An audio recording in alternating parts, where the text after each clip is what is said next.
Welcome to Political Beatdown. I'm Ben Meiselas, joined by Michael Cohen. Let's just get right into it. You had King Abdullah from Jordan in the Oval Office. You can see on his face the visual grimacing as Donald Trump talked about invading, taking, or occupying Gaza.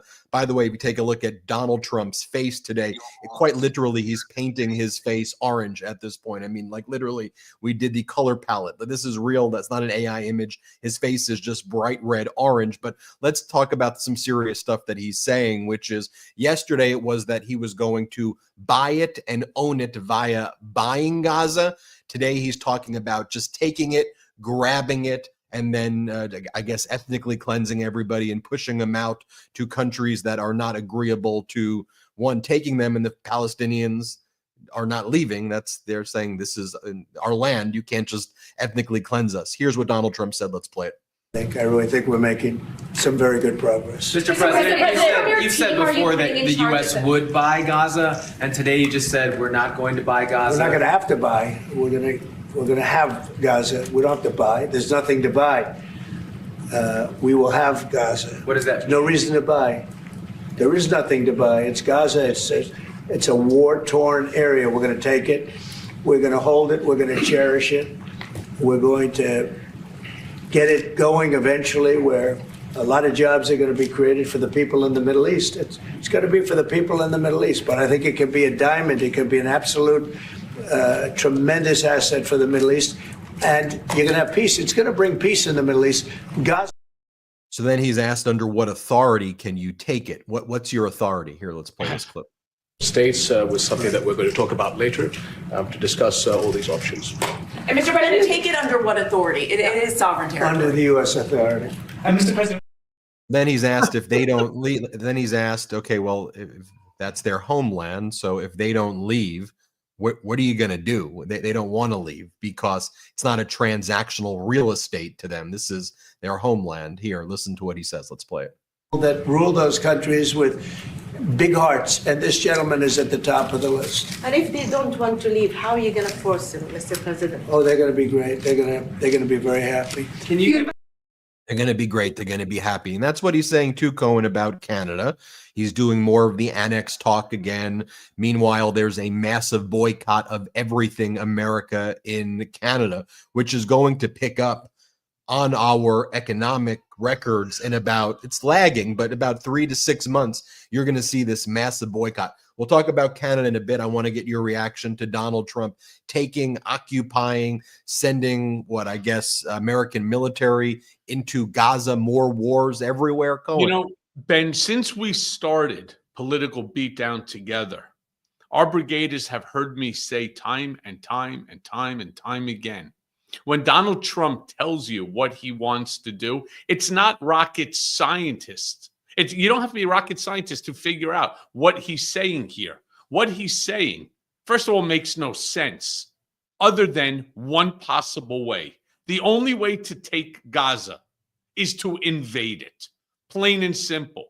Does he intend to invade Gaza? The answer is yes. Yes. Now, when he talks about, it's war-torn, that nobody wants it, that we can just take it because it's all demolished and so on. Well, so is kind of like Afghanistan, right? So was, parts of, there's parts of Ukraine. Why are we not going in to Ukraine and taking, Crimea, which is completely rubbled down, to the bare bones? Why are we not taking, other parts of the world? Because this is what he wants. He wants to take Gaza, and he will do it by invasion. He will do it by military force. It is the only way. We've heard Trump make certain statements about things like Israel is going to give us Gaza. And then you had that fucking idiot, Netanyahu, sitting there with this shit-eating grin on his face, talking like, yeah, that's right, Donald, that's right. Who knows what the guy was really thinking? I wish there was one of those like cartoon bubbles over his head. Israel doesn't own the Gaza Strip. I mean, it's not like you can hand over, as you were saying at the beginning of the show, Ben, a deed. It's not like you're going to be able to do something with it. The only way to take it is via invasion, via military force. And he will speak with King Abdullah of Jordan and say to King Abdullah, if we do this, will you oppose us? Will you allow us to park our F-16 jets on your land? Will you allow us access, to the waterways, right, for our ships and so on? This is what he's doing. He's already spoken, for example, I'm sure, to MBS, Mohammed bin Salman, the Crown Prince of Saudi Arabia. I'm certain he's already spoken to Egypt about the exact same thing. He intends to take it. There's only one problem. What do you do with the Gazans that are there? What do you do in order to force, as he said, Egypt and Jordan to take the Gazans as political refugees, right? As refugees. And the answer is they're not taking them. I have a very close friend that lives in Jordan, and he's involved with government. They are not. They have done that once before, as did Egypt. And it almost ruined the country, according to them. They will not take them, no matter what Trump says. So we are right now in a real crisis. We have the President of the United States making statements to the world. Forget about what he's saying to us. To the world, to the Middle East, what he intends to do. And I'm going to tell you, this is very dangerous for us, which is why I constantly say, you need to stay vigilant. You need to stay connected to networks like Midas Touch, like my podcast, in order to hear what is actually really happening and not this bullshit that these pundits are trying to soften. We are in a real crisis because what this is doing now is there is a cry for help from Hamas to Hezbollah, to Al-Qaeda, to ISIS, to ISIL, to all of these militant groups and saying, look at what the infidel, the Western civilization, is looking to do to us. They are taking our land. This is where the danger comes in. And with some of the dopes that he now has sitting as heads of our national security, our intelligence agencies, be very careful. That's all I can say to you, my brigaders. Be careful. So Donald Trump and Benjamin Netanyahu also said they will be unleashing hell on Gaza and Hamas if all of the hostages are not returned by Saturday at noon. At the same time, Donald Trump said, regardless of whether hostages are returned to Israel or not, that Trump is going to level Gaza and ethnically cleanse its people. So during the ceasefire, right, during this delicate ceasefire that former President Biden negotiated, Donald Trump talks about leveling Gaza no matter what the outcome is with the hostages. I don't know how that is a form of productive negotiations if you've already told the other side that the outcome, no matter what is, that you are going to demolish and destroy Gaza to begin with. So then Donald Trump says at this point, if you don't return all of the hostages, while Donald Trump talks about ethnically cleansing the whole area, he's going to unleash hell. And Benjamin Netanyahu has said that. And what it seems that he's really trying to do, with whether it's with Canada, with Greenland, with Colombia, with Panama, you name it, he is bloodthirsty. And you predicted it. He wants a war. He wants to drop bombs. He wants guts and gore and death. That's what he wants, right, Cohen? You know, Ben, can I just bring up something which, when I heard him say that he wants all of the hostages released by Saturday noontime, I started to look. I want the hostages to be released today. I want them to have been released a month ago, no, a year ago, right? I didn't want any hostages taken at all. But I sort of started thinking to myself and saying, it's a very interesting thing that he's saying here. Saturday at noontime. And why is it interesting? it's interesting because it could have been any other day, Monday, Tuesday, Wednesday, Thursday, Friday, right? Sunday. But why Saturday? Because Donald Trump has no concept of religion at all. That, by coincidence, happens to be Shabbos, right? That's the holy day of the week for the Jewish people. So why, of all the days that you could demand that Hamas, a terrorist organization, releases hostages, why not do it on Friday at 12 o'clock? In that way that these hostages can be seen by their families for the Sabbath, right? I mean, I just found it so funny that he would turn it because he has no religious conviction at all. Of all the days to possibly pick, why in the world are you picking the one day that the country is sort of praying, right? Because it's our Sabbath. I just think it's comical. While he's doing all of this, he's whining about the results of the 2024 election. He's saying that it was rigged, the 2024 election. He says Vice President Kamala Harris did not get 75 million votes. That's what he's spending his time complaining about. Here, play this clip. Still, Kamala Harris got 75 million votes in the country. Well, if you believe the whole thing. Okay. Let's just say it is ridiculous. That the election. A great interview there, Brett Baer. Yeah, right. Brett Baer is like, he's like, you know what Brett Baer reminds me of, Ben? You know, like that dog that you have that sits on your dashboard and the head just bounces up and down, one of those bobbleheads. Yeah, that's so what right. That's what Brett Baer reminded me of when I watched this stupid interview. Not a single intelligent question pushback. Not one. Whatever Trump wants to say with his laminates. You see Brett Baer's home in Florida. He lives in like a $40 million mansion. So yeah, $40 million, Brett. Yeah, I'll screw all the Americans. Ha ha ha exactly. ha ha ha! I screwed my country. My legacy is being a piece of shit. I'm Brett Baer. Ha ha ha ha! I mean, that's really what it is right there. I mean, I became you there for a Cohen right there. Hey, Cohen. By the way, Donald Trump then talks about annexing Canada. Let's talk about this clip. Let's play it. As an example, Canada. If we make it in the United States, we don't need it to be made in Canada. We'll have the jobs. That's why Canada should be our 51st state. We'll bring back industries and we'll bring back our jobs and we'll make America industry great again. So essentially, we're putting on a 25% tariff without exception on all aluminum and all steel. And it's going to mean a lot of businesses are going to be opening in the United States.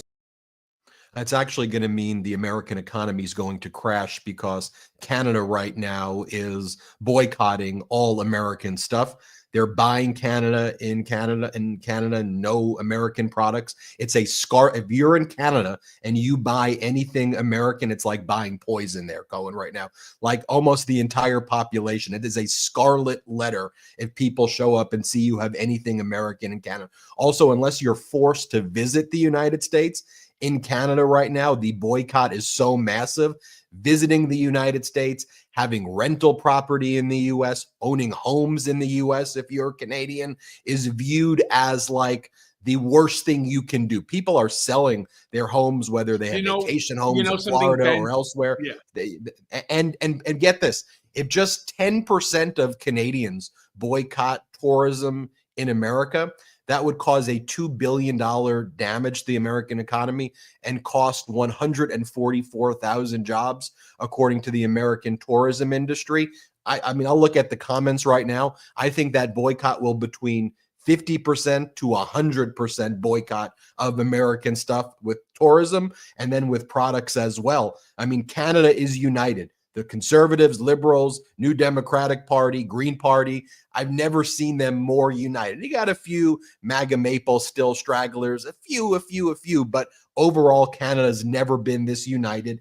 Canada then is setting an example for Europe, Australia, across the world, and they're following suit. This is about to be a calamity year for Donald Trump, and it's going to start showing up in a few months. Cohen. You know, one of the other things that you and I have been talking about since deciding to start this beatdown and to create this brigader community is, what were those 77 million people thinking when, as many times as I know I have been on television, in the press, and you with your network, what were they thinking when they decided to vote for him as opposed to Joe Biden or Kamala Harris? And when I say them, I want to just touch on three groups, Ben. Join me for a second here, right? Three groups: Venezuelans, right? You have also Muslim Americans. And let me just pick on the United Auto Workers, who we Pick on the now know. Teamsters. Pick on the Teamsters. Okay, Pick so on the Teamsters head, Sean There you O'Brien, not rank and file, not rank and file. exactly. Leadership. When Trump turns around and says that we're going to build factories here in America to build the vehicles ourselves and so on, anybody think for a quick second, how long does it take to build a facility? What are you going to do? You're going to pick it up from Canada, put it on a flatbed, and bring it off here to the United States, and then just assemble it in pieces? You have any idea how long it takes to build a factory that produces a vehicle? It's time to wake up. All right. Then you have the Muslim Americans. Oh, F Joe Biden, right? And F Kamala Harris. And all of a sudden, it's like, look at, what did they call Joe Biden with that? It was like wartime Joe or something like that, where they were, he's doing nothing for the Muslims. He's all in with Israel. He's, wanting to destroy Gaza. When did you ever hear Kamala Harris or Joe Biden turn around and say that we have intention to own and to displace all the Gazans? When did you hear that? It is insulting. It's not just insulting. It's insane. There's no other way to describe it. And all genocide Joe. Thank you, Shai. Right? And this is what you got, where they turn around and they just destroyed Joe Biden, and in so doing, destroyed Kamala Harris. And then, as I said, with the auto industry, you have Gaza, and then you also have Venezuelans. Right now, you're seeing a whole group of them saying to themselves, oh my God, what did I do? I never thought he would come after me, right? It wasn't supposed to be about me. My kids are birthright citizens. And now they're talking about deporting them all. They are freaking out. They're in Florida. And I turn around and I say to them, you asked for it, and I told you. How many times did I? And people are like, oh my God, would you stop yelling? And so, no, I can't stop yelling, because it's the only way sometimes to get through to some people. But I guess I didn't yell loud enough, because now the Venezuelans that voted for him are saying, what the hell did we do? And I say, you fucked yourselves. That's what you did. Now, yeah, but look, I don't love F around and find out, because I have empathy for people and I don't like to see people suffer. But I'm wondering what the Venezuelan for Trump thinks right now, or the Colombian for Trump, or the Cuban for Trump, as Trump's revoked the temporary protected status of a lot of them or their family members who fled dictatorships and now hoisted up one here in the United States of America. And what do you think the dictator's going to do? Like, we had democracy here. You hoisted up a dictator who now made deals with the dictator you fled, Maduro, to revoke your temporary protected status and then to send you back to get killed and tortured by the dictator. And you should look your family in the face and say to them, it's my fault. I probably killed you and I killed our family by doing all of this. Oh, Donald Trump this, Donald Trump that. Are you out of your freaking mind? I mean, the workers for Donald Trump spent his entire life screwing over workers. When I see Sean freaking O'Brien, the head of the Teamsters, with his stupid red tie and the little tiny thumb he has with the thumbs up next to Donald Trump's little tiny thumb, and they're standing there in Mar-a-Lago, I'm thinking, Sean O'Brien, you are the biggest sellout to the Teamsters for not speaking up and saying, oh, I've negotiated a great thing with Donald Trump. Really? Where have you been, Sean O'Brien, as the National Labor Relations Board is gutted, as the Department of Labor is gutted, as Elon Musk, the number one union buster, is in the White House laughing in your freaking face. And I see what they post on that Teamsters account of theirs. And let me be very clear. I stand with the rank and file Teamsters members and the rank and file union members who had common sense and voted for their interests and not for Donald Trump destroying them. But a lot of them, their leadership, the longshoremen leadership, the Teamsters leadership, you know, these union bosses living in their massive mansions as well and having their Tony Soprano style homes while screwing over the rank and file and not saying, hey, this is a major 3-alarm fire threat. Elon Musk, who laughs at unions, he goes, Elon Musk said unions should not exist. Elon Musk said unions create a lord versus peasant dynamic, is Elon's words, because he says the union are the lords and then the workers are the peasants. No, Elon, you and the oligarchs who are stealing the data and social security information and destroying our government, you're the lords and you want the peasants, the rest of America, to suffer. I don't get how there could be such greed and moronicness, if that's even a word, to fall for this crap, because of a lot of it, they're saying it out loud. They're saying it out.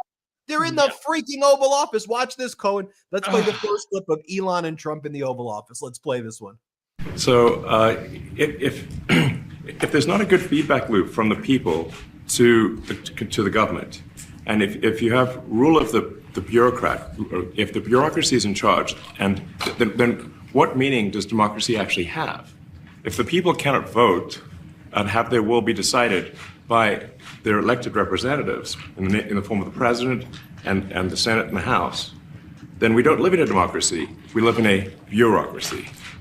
So it's incredibly important that we close that feedback loop, we fix that feedback loop, and that the public's elected representatives, the president, the House, and the Senate, decide what happens, as opposed to a large unelected bureaucracy.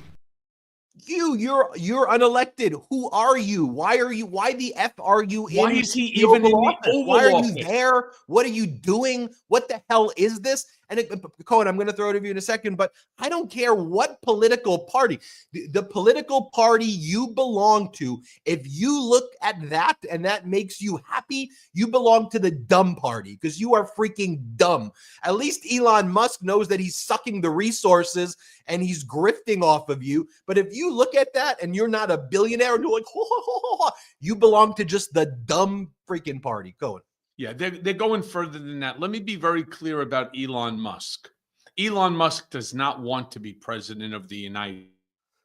Right now, our brigaders are like, oh, fuck, jump back. What are you talking about? Elon Musk is acting like president of the United States. No. He's very happy allowing Donald to be king of the United States. He wants to be ruler of the world. It's much greater than that. He is systematically setting himself up. He's involved with Russia. He's involved with China. He's involved with Iran. He's involved with Saudi Arabia. Now, imagine we're watching, for example, the Super Bowl. And one of the ads is all about his company, Starlink, which will bring, Wi-Fi and so on. This is all funded through the United States and so on. And Elon Musk will control all technology, all capabilities, all Wi-Fi around the world by putting up these satellites. All right. He wants to rule the world. And Trump is sitting back there. He hasn't spent 15 minutes reading anything. He has basically spent 3+ weeks signing executive order after executive order after executive order. Now, here's the crazy thing. I don't disagree with all the executive orders. I don't. There are some that I'm like, okay, fine. I'll tell you what I disagree with. A lot of them. And at the end of the day, these are the ones that are going to cause us the most problems that you could possibly ever imagine. And you know what? When I turn around, and I'm not trying to be hyperbolic, I've never tried to be. I've been trying to warn the masses forever. We are going to war. And I have a kid. I have a son who's war age. I have a daughter who's war age. I don't want my kids going to fight for this horse shit, and I don't want your kids having to go fight for it. But he doesn't care about anyone else's. His kids ain't going. That I can assure you. And the billionaire class that's surrounding him, their kids aren't going either. Use the silent majority. Use the dumb folk that vote for him and let them all go running off and let them go do his bidding. Because at the end of the day, he's going to build something beautiful. It's going to be beautiful. It's going to be like the Riviera of the Middle East. No. You can't destroy a theocracy simply by building a glass house or a $1 million mansion overlooking the sea. That's not how you destroy a theocracy. Michael Cohen and Donald Trump spent some of the rest of his time, I think more than 50% so far, golfing, while Elon Musk and his team of 20-something-year-old guys who call themselves Mr. Big Balls or something, as they've been raiding our government. There have been federal orders after federal orders from Democratic judges, Republican judges, Trump-appointed judges, blocking Trump and Musk's actions. So now what are they doing? They're attacking the judiciary, because I got to give the judiciary some credit. Some of them are holding up. Not all of them, but there are some good orders right there. So now it's an attack on the judiciary. I want to show this clip, though, of Musk quickly. Let's show this clip as well. Let's play it. The people voted for major government reform. There should be no doubt about that. That was on the campaign. The president spoke about that at every rally. The people voted for major government reform, and that's what people are going to get. They're going to get what they voted for. And a lot of times, people that don't get what they voted for, but in this presidency, they are going to get what they voted for. And that's what democracy is all about. What people, I guess, thought they were voting for, although it is incredible that this is what they thought he would actually do, is lower prices, make housing more affordable, that there was going to be all of these jobs miraculously on day one. We were saying con artist. The guy's a con artist. He's been found to be a fraud. He's a criminal felon. He's a liar. His whole life is lying. He's a bankrupter of businesses. Hello, let's look at what he's done. But people were saying, he's going to give us lower prices. He's going to do all of these things. No, and we said he was going to help the oligarchs and the billionaires. And it's been extra unhinged, extra crazy, and extra literally letting oligarch, billionaire, private people like Elon Musk even be there and say, this is what the people voted for. I mean, where is he? What right does he have to address the American people on major news outlets in the Oval Office as the president sits there like this? Say more good shit about me. The more good shit about, the happier I'm going to let you be, and we're all going to just let you keep talking. But most importantly, I take the credit. So keep talking about me, and I'll stand there looking all, presidential and shit. That's what's going on here. The second that Elon Musk says something which Trump finds offensive, he'll be gonzo. He'll be muted, just like they did to Vivek Ramaswamy. It's just a matter of time. But here's the question to my brigaders, I guess, before we go to break.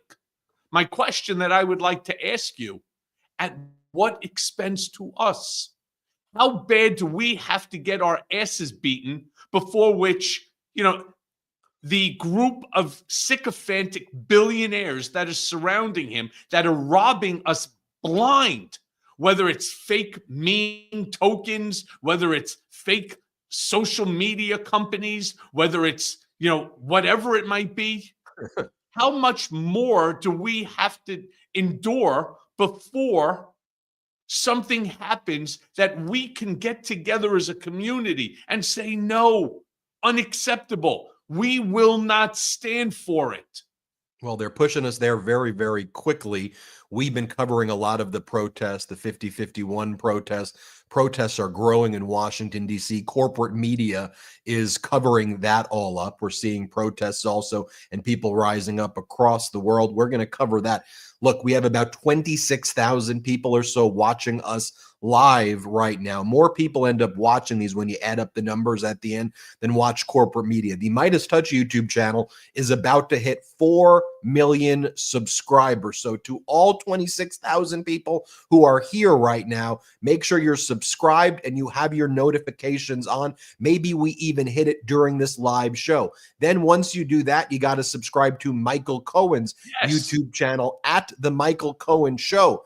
He releases his hot takes multiple times every day. That channel is growing. So you watch here at the Midas Touch, get our takes. Then you go to at the Michael Cohen Show, get his takes there. He's got the Mea Culpa podcast, the Mea Culpa Blue podcast, not make the red it number one. We could make it number one today. And we need to also, by the way, Ben, I don't mean to cut you off, but by subscribing and doing what Ben is saying, what we do is we drown out the conservatives that are basically taking up all of the airwaves, all of them. And that way, maybe more people will concentrate on Mea Culpa, on Midas Touch Network.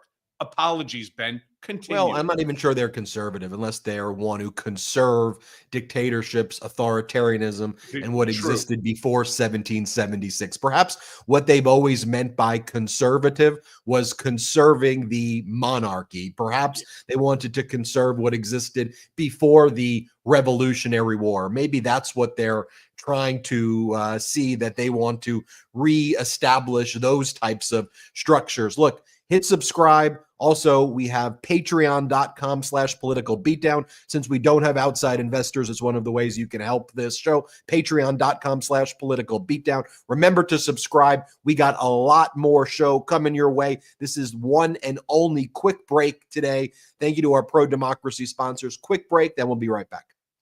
So, we're a month into the new year, and things are already getting stressful. Family, the job, life. Maybe you're in search of something to help you take charge of your life and, most importantly, with full mental clarity. Enhance February by embracing CBD with VIA to experience the powerful benefits of hemp without the high. Trusted by over 500,000 happy customers, VIA is the Swiss Army knife of wellness. It's dedicated to harnessing the natural benefits of hemp to create high-quality wellness products. VIA's collection of THC-free products combines minor cannabinoids like CBD, CBG, and CBN with botanical supplements for targeted effects that you can actually feel. So whether you're looking to improve your sleep, focus, or relief, VIA has something for you. Now, let me tell you, I've tried the THC-free gummies. I do that for sleep. And let me tell you, and anyone who knows me knows that I've had sleep issues my entire life. I mean, for God's sakes, 4 a.m. wake-ups, they just don't cut it when you're my age. I mean, where in God's name has this product been my entire life? VIA, it's also well known for their award-winning THC-free gummies, vapes, THCA flower, soothing topicals, and calming drops, all crafted with the highest quality hemp sourced from trusted, independently owned American farms. And the best part, VIA legally ships to nearly all states in the U.S. in discreet packaging directly to your door with a worry-free guarantee. And no medical card is required. So let me share some points about VIA, and I want to count them off. The first, it's an industry leader with over 500,000 customers served. 2, made in the USA, farmed and crafted with care right here in the United States. 3, award-winning service where you can experience their top-notch customer support. 4, quality ingredients sourced from the finest hemp for your peace of mind and lab tested and certified. And finally, affordable and accessible premium products that will fit your budget. So if you're 21 and older, check out the link to VIA in our description and use code BEAT, that's B-E-A-T, to receive 15% off. And if you're new to VIA, you're going to get a free gift of your choice. So after you purchase, they're going to ask you where you heard about them. So please help to support our show and tell them that I sent you. This year, enhance your everyday with VIA. Welcome back to Political Beatdown. Ben Meiselas here with Michael Cohen. Thank you to our pro-democracy sponsors right there. They help fuel the show because we don't have any outside investors at all.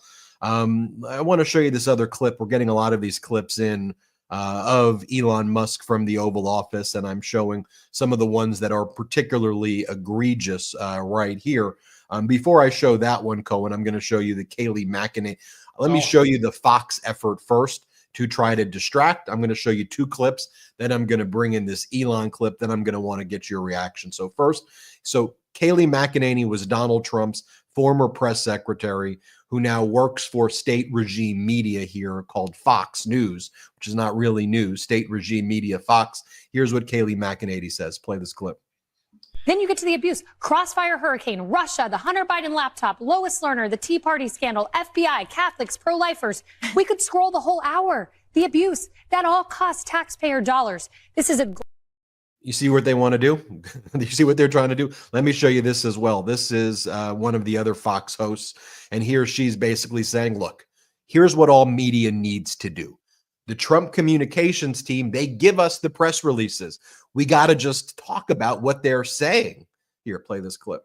To ensure prosperity. And the fact that the media can't keep up, A, doesn't matter because we're not looking to them for the news anyway. And B, guess what President Trump is doing? His Office of Comms is directly emailing and putting out on Truth Social and putting on the websites every day, all day, all exactly what they're doing. So all you have to do, legacy media, is simply repeat, retweet, repost. And that's the news and that's the facts. They can't even keep up. All you gotta do is retweet, repost, retweet, just do it. The Trump why administration. Why in the world would you ever repost a lie? What are you doing? Why would you repost a lie? And think about it. There is no guardrail to X. In fact, I know for a fact that I am ghost shadowed, where I had like 860,000. Right now it's 500 and something thousand, and maybe 50 people end up seeing whatever I post. So I don't even really put anything on there anymore. She's telling you to go to Truth Social and to X in order to find out your news, instead of being able to ask the comms department, instead of being able to understand that the things they want you to do, the things they are telling you they are intending to do, are either illegal, unconstitutional, or just improper. Here now, going back to Elon in the Oval Office, Elon, they're asking, they said, so one of the reporters, I think, asked a decent question. You are saying that there were $50 million in condoms going to Hamas, or $100 million in condom bombs. That was proven to be false. You've made a number of false statements also. There are false representations that are being made to courts, and you're posting a lot of incorrect information. Elon Musk's response is, yeah, I'm going to say wrong things from time to time. Here, watch this. Mr. Musk, you said on X that an example of the fraud that you have cited was $50 million of condoms was sent to Gaza. But after fact-check this, it apparently Gaza in Mozambique, and the program was to protect them against HIV. So can you correct the statements? It wasn't sent to Hamas, actually. It was sent to Mozambique, which makes sense why condoms was sent there. Yeah. And how can we make sure that all the statements that you said were correct, so we can trust what you say? Well, first of all, some of the things that I say will be incorrect and should be corrected. So nobody's going to bat 1,000. I mean, we will make mistakes, but we'll act quickly to correct any mistakes. I'm not sure we should be sending $50 million worth of condoms to anywhere, frankly. I'm not sure that's something Americans would be really excited about. Okay, that was their main talking point for a full week to justify their fraud. He's got his kid on his shoulders as a prop so he can try to look better. I don't know, I got a kid there, so I'm going to say all this fascist crap, but I got a kid here. So he's using a little child in the Oval Office as a prop while he engages in behavior that will ultimately lead to the death of thousands or potentially tens of thousands of children and kids. And by the way, did you see Trump's face as well as that was happening? You got Donald Trump basically like, first off, Why don't you want to ask me questions? You're asking Elon all of these questions, and you've got Donald Trump there, like looking like. I guess the best way to describe it is if you've had family members who have dementia. I mean, I'm not suggesting that that's what I'm just saying. Did you notice Steve Miller off to the left of that shot with his green jacket? If he didn't look like the Joker, right, sitting there, I mean, it is a cast of characters that it dwarfs his first term, his first administration, where at least you had people who were semi-normal. I mean, I'm with you on this. I mean, you're again speaking to the press. You're talking about serious allegations that are wrong. You're talking about, the Middle East, which is just right now, it's at war. And you got your kid pulling on your face while sitting on your shoulders like you're in a fucking park. I mean, this is absolutely cartoonish. It's wild stuff right there. Let me show you this as well. So then Donald Trump has his National Economic Council head talk about, they get asked these questions. So are you really going to try to invade Canada? Are you trying to annex Canada? And I want you to take a look at this guy and his just kind of, shit-eating grin right here as, as he talks about Canada. This is the NEC director, Kevin Hassett, as he talks about Canada becoming the 51st state. Here, play this clip. People, wages for the people, and lower inflation, and that's what I mean. That's 100% is what the strategy is. I mean, he's told Brett Baer he really is serious about Canada as a 51st state. There are some things that you're laughing, but are there times where you're like coming up with ways to defend some things that seem a little bit maybe outlandish? When the U.S. was founded, how many states did we have? Hey, Kevin. And how many do we have now? And so is it outlandish? Is it outlandish to dream? Some of it seems a little outlandish. I don't think so. I mean, so it's like crazy to let Hawaii and Alaska come. It's just crazy. It's outlandish that we brought Alaska in. Canada's really mad. I got one for you, Kevin. But I think he's telling you that they are serious. By the way, that CNBC host who was asking the questions is an ultra MAGA guy who glazed the shit out of Donald Trump before the election and everything. Oh, so just tell us, Donald, tell us, Donald. And even right there, did you hear what he said? He said, I was trying to help you out by hoping that you would answer the question and agree that what Trump is saying is outlandish. And your response was, okay, when the country was founded, how many states were there? How many states were there? And the danger of this rhetoric. And this is how I described it before, Michael Cohen. I said, Trump is using identical rhetoric to Putin and Putin's conquest language. But when Putin used that language with Ukraine, there was a war, an unlawful invasion by Russia. What happened wasn't Putin said to Zelensky, hey, we're going to invade you. And Zelensky said, you know what we're going to do? Why don't we do a fentanyl czar? And then maybe we're good. And then Putin's like, fentanyl czar? Okay, let's do a fentanyl czar. And then Putin tweets, a fentanyl czar, everybody, I did a deal. No, so Trump is using the Putin language, and then he's provoking countries with war. Canada is on war footing.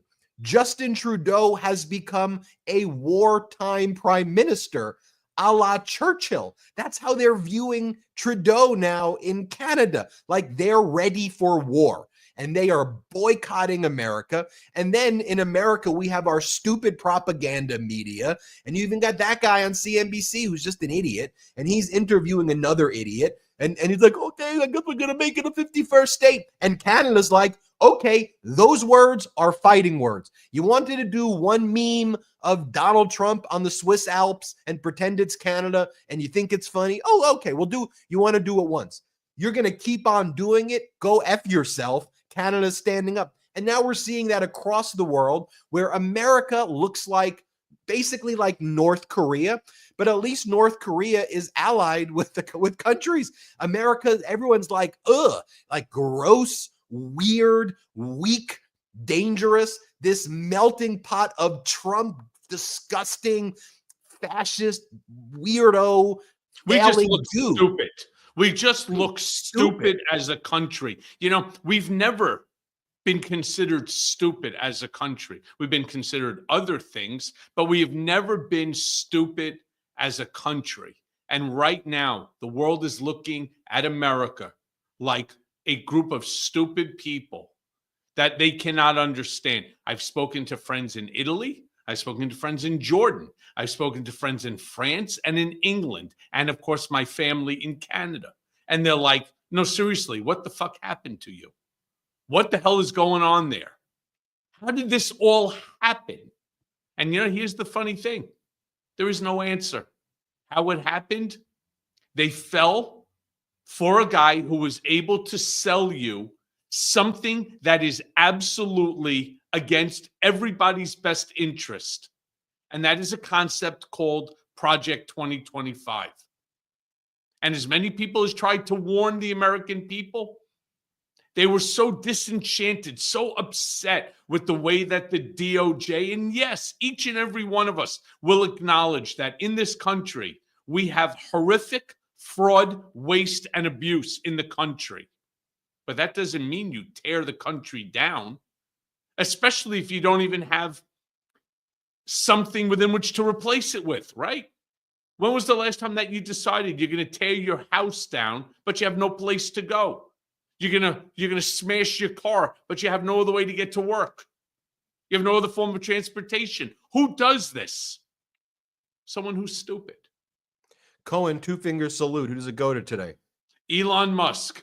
There's only one person today who deserves it. The absolute behavior of this guy in terms of not just taking over the conversation day in and day out, with bringing in 19-year-olds and 22-year-olds and raiding, as somebody who's had their personal information, tax information put out there, not once but twice. Once by an IRS agent, John Fry, the second by a guy named Charles Edward Littlejohn, an IRS contractor. They now want to take that and they want to go ahead and put your information at risk. Nah, fuck you, dude. Enough. All right? Enough. Look, we had a huge audience today on Political Beatdown. I want to try to get to 4 million subscribers here on our YouTube channel. So please subscribe right now. Share this YouTube channel with everybody.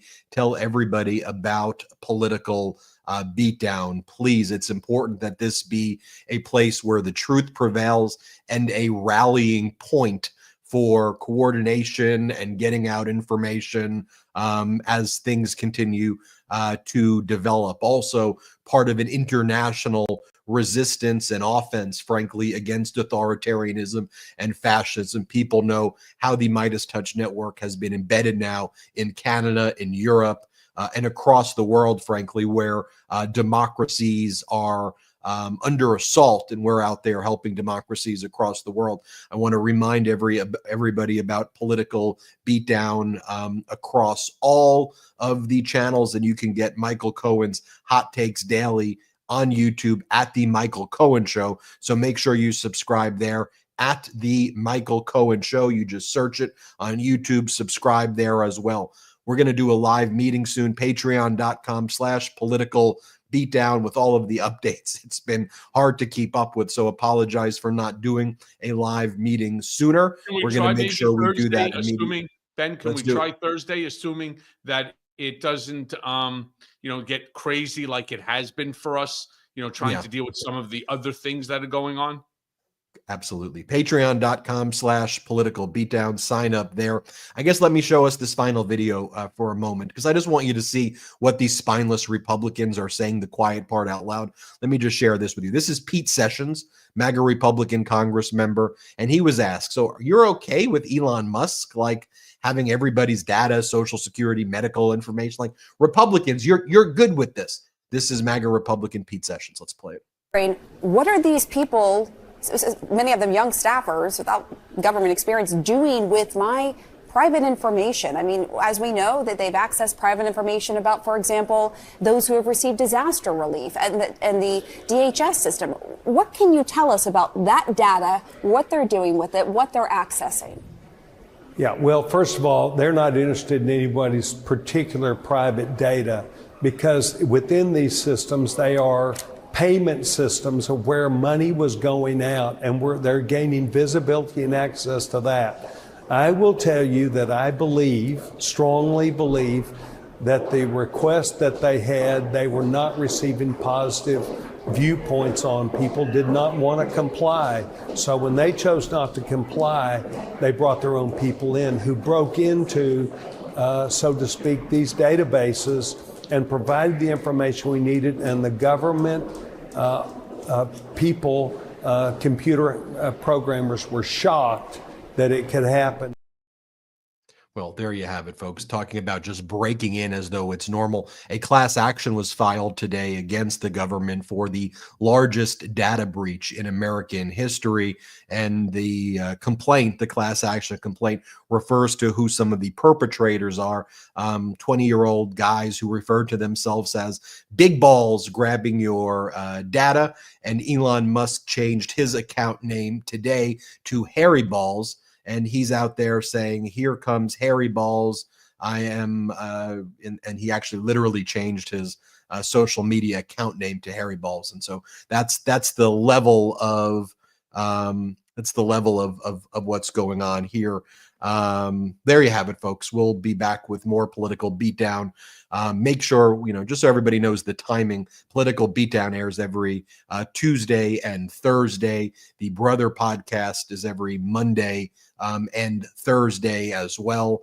And we've got a lot of hot takes throughout the day on our channel and at the Michael Cohen Show. Thank you, everybody, so much for watching. Let's keep growing this audience. Let's stay in this fight together. Thank you to our mods. Thank you to the Beatdown Brigaders. Thank you to the Midas Mighty. You can also check out MidasPlus.com as well. And Cohen just started a Substack as well. Search for Michael Cohen Substack or MidasPlus.com. Thanks, everybody. We'll see you next time on Political Beatdown. Let's fight. Boom.